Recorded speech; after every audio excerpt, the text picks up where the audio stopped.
Hello friends, welcome to natural నాటుకోడి hub. ఇది చూడండి ఫ్రెండ్స్, గూట్లకు పోమంటే మా డాడీ కాడికి పోయి అది కూడా ఫోన్ చూస్తుంది మా డాడీతో పాటు. చూడండి ఎట్లా చూస్తుందో, ఏ మాట కామాట ఫ్రెండ్స్. దీన్ని చూస్తుంటే మస్తు అనిపిస్తుంది. ఇవి చూడండి, గూట్లకు పోమంటే గుడి పైకి ఎక్కి తిరుగుతున్నాయి చూడండి. ఇవి చూడండి ఫ్రెండ్స్, మళ్ళీ వాటి పాత ప్లేస్కి వచ్చినాయి. వీటిని మళ్ళీ అక్కడికి బయటికి వెళ్ళగొడుతున్నాం. ఎటు పెట్టి అలా గుట్లకు పంపించాలి. వీటిని ఎలగొడితే వచ్చి మళ్ళీ అయినే పడుకున్నాయి చూడండి.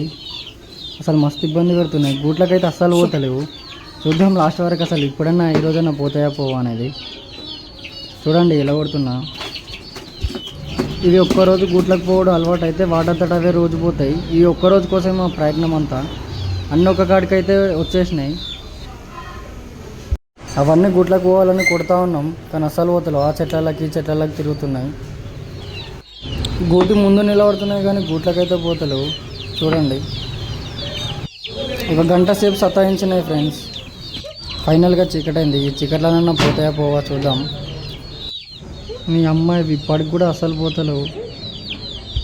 ఇక ఇవి గూట్లకు పోతలేవు అనేసి మా అమ్మ కూడా వచ్చింది, మా తమ్ముడు కూడా వచ్చిండు. నలుగురం నాలుగు వైపులా నిల్చొని వాటిని చిన్న గూట్లకైతే కొడుతున్నాం. ఫైనల్గా అయితే అన్నీ పోయినాయి వాటంతటవే. వాటంతటవే అంటే వాటంతటవే ఏం పోలే, మేమే దగ్గరుండి గుడ్లకు కొడుతుపోయినాయి చూడండి. మంచిగా వండుకున్నాయి. ఇప్పుడైతే ఈరోజు అయితే ఎలాగోలో పంపించినాం. రేపటి నుండన్నా వీటంతటివి పోతాయా పోవా అనేది చూద్దాం. అది కూడా నెక్స్ట్ వీడియోలో పెడతా. ఫైనల్గా బండేస్తున్నాం చూడండి. అయిపోయింది friends. Thank you. Like and share, subscribe please. చూస్తూనే ఉండండి మన ఛానల్. ఇంకా కొత్త వీడియోలతో మేము ముందుకు వస్తాం.